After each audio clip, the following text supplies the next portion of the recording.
جس کا سب کو انتظار تھا UN کی ٹاپ کورٹ کا وہ فیصلہ آ گیا ہے۔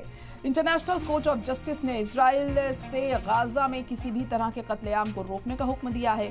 ساتھ ہی یہ بھی کہا گیا ہے کہ جنگ میں گھرے علاقوں کو فوراً انسانی مدد فراہم کرانی ہوگی۔ ساؤتھ افریقہ کے صدر رامافوسا نے جوہانسبرگ میں اس فیصلے کو براہ راست دیکھا اور جشن منایا۔ ساؤتھ افریقہ نے ہی قتل عام کے الزام میں اسرائیل کو عالمی عدالت میں گھسیٹا تھا۔ ساؤتھ افریقہ نے اس فیصلے کو عالمی قانون کی جیت بتایا ہے، وہیں اسرائیل کے تیور میں ابھی بھی نرمی نہیں دکھ رہی ہے۔